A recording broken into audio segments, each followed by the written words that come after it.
Welcome back to the Neutral Zone. Today we're going to be going over my 2024 most impactful freshmen heading into the 2024 season.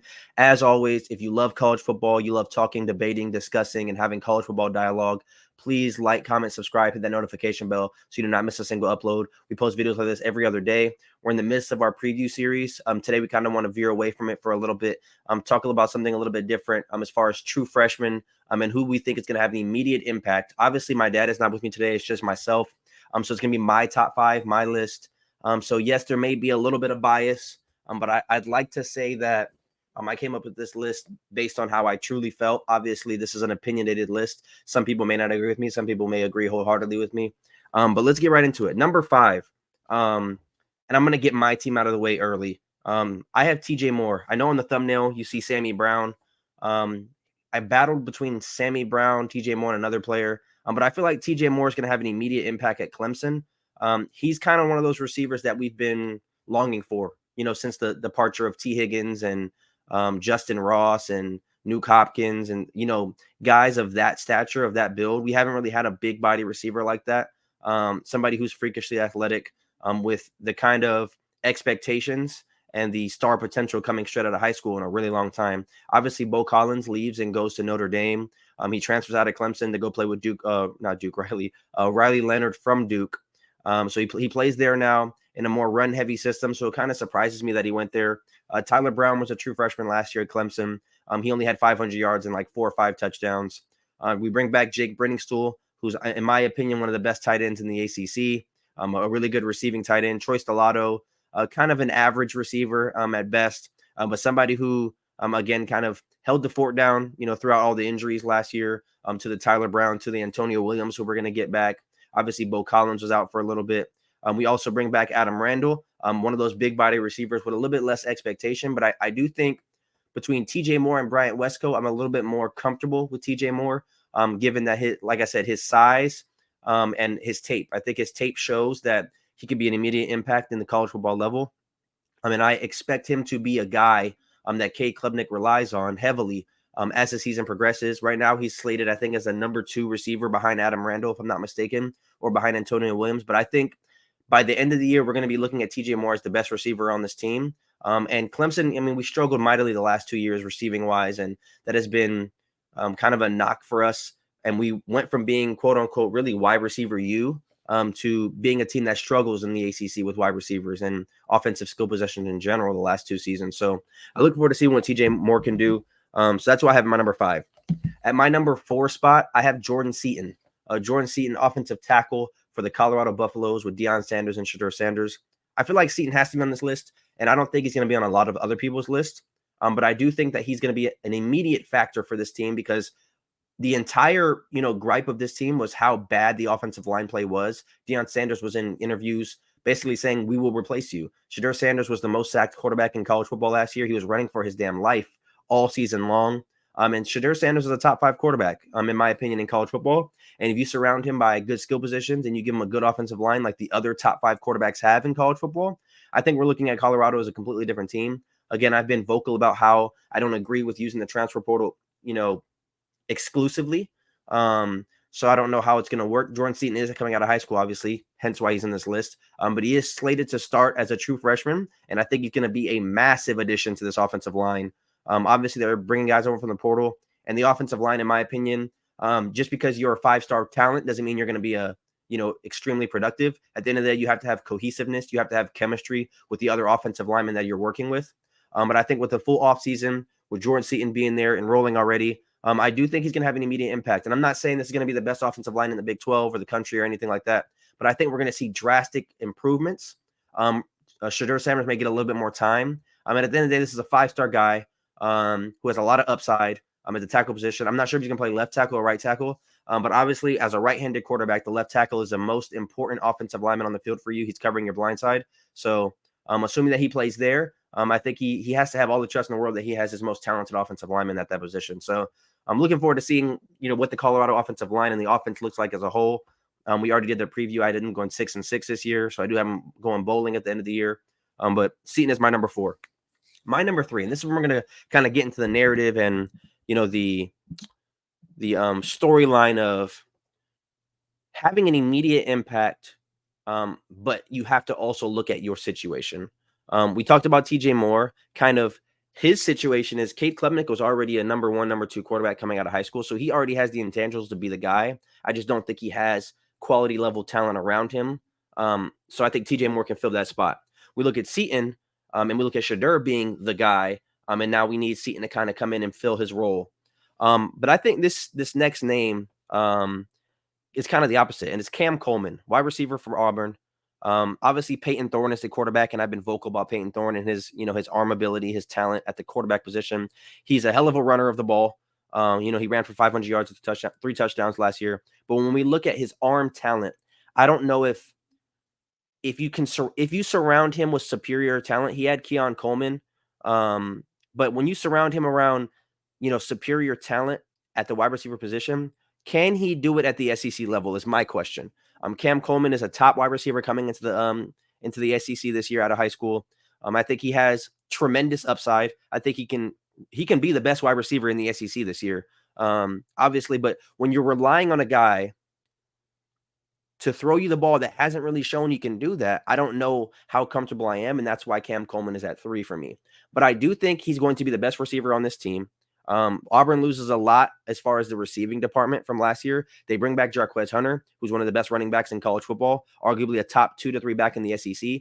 So I think when you bring him back, you already have the running game. Your defense is going to be solid. You had a really good recruiting class, obviously Cam Coleman being a part of that. How much impact can Cam Coleman have if Peyton Thorne cannot get him the ball? That's my biggest concern and question mark. If Peyton Thorne is able to throw the ball all around the field and get Cam Coleman involved, then we're talking about a guy who could be an SEC All-American type player, first team All SEC because of his upside, because of a player of his caliber. In my opinion, was mind-boggling choosing a team like Auburn when you could have went to an Ohio State, when you could have went to an Alabama. You could have went to a team like USC who throws the ball a little bit more than Auburn does. So I'm excited to see how he fares in the SEC on this team, because this team hasn't really been good throwing the ball really since Laquan Treadwell, DK Metcalf, AJ Brown, since around that time period. That's been 4 or 5, 6, 7 years. So I'm excited to see the maturation of his growth as an Auburn Tiger. So we'll have to see there. My number 2, another situation where we don't really know because of the scenario, and that's Dylan Raiola. I'm going to Nebraska. He obviously flipped from Georgia to Nebraska. I was very high on Nebraska last year with Jeff Sims. Jeff Sims disappointed me greatly.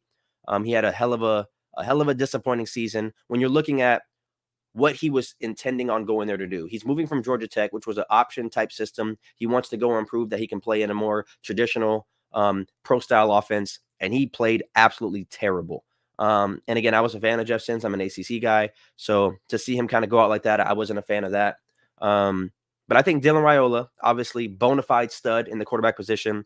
Nebraska trending upwards. I think that Nebraska-Colorado game is going to be one of the better games in the early window of college football. I think Nebraska does do a little bit better this year. We haven't previewed him yet, so I'm not going to give too much away.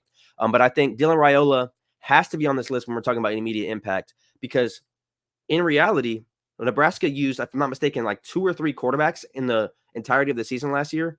So when you're talking about a number one, a true guy, a program-changing guy coming in, I think that was their biggest question mark last year, was the quarterback position.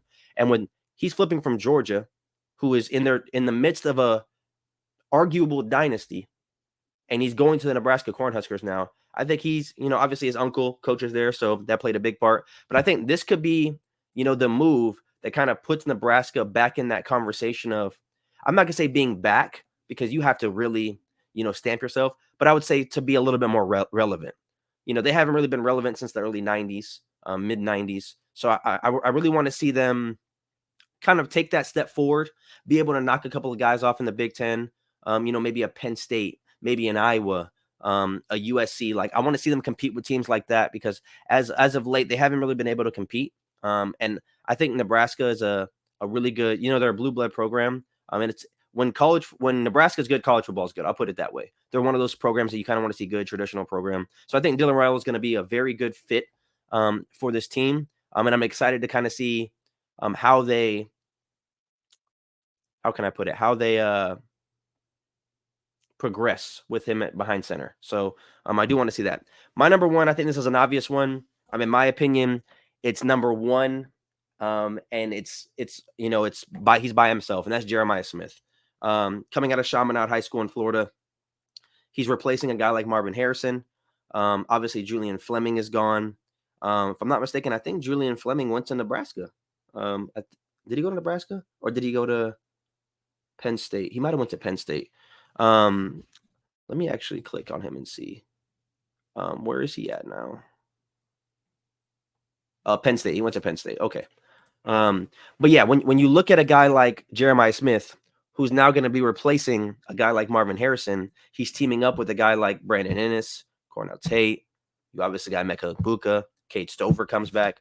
I think when you look at who they have at the skill positions, it is very, very, it's going to be very easy to forget that they have Jeremiah Smith. If you were to put a Jeremiah Smith on a Clemson or a Jeremiah Smith on a team like Florida State this year, we're talking about a guy who could have astronomical numbers. But the fact that he's playing with another guy in Egbuka, who's going to be a first-round talent, a guy in Quinshon Judkins, who's arguably the number one running back in college football, I think it's going to be easy to kind of forget that Jeremiah Smith is there as a true freshman.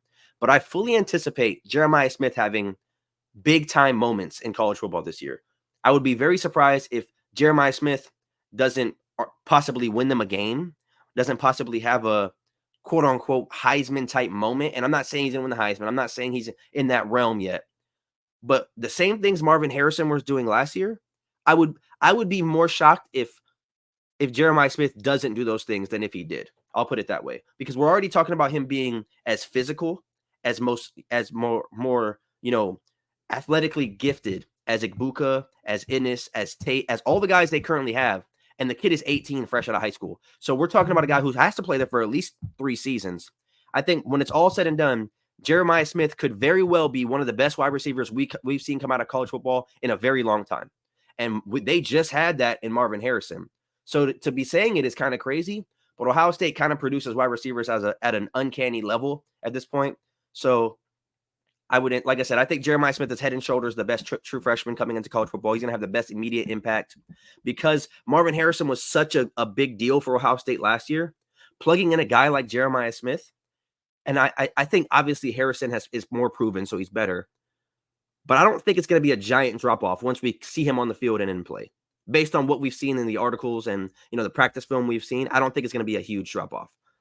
So I'm very excited to see him and kind of see his growth as an Ohio State Buckeye. Let me know in the comment section what you guys think about my top 5. Let me know your top 5 as well. If there's anybody I'm sleeping on. And I can't stress this enough. Again, if you've been watching our videos, and I believe it's like 66% of people who watch our videos are not subscribed, please hit that subscribe button. We're trying to grow our channel. We're going to continue to give out giveaways as well. We gave a signed Tim Tebow jersey away. And we're going to continue doing our preview series. Our next preview is going to be on the Clemson Tigers, and then we're going to do Ohio State, actually. So please subscribe. Let me know what you guys think about the top 5 down below and like the video, and we will see you guys next time. Peace out, everybody.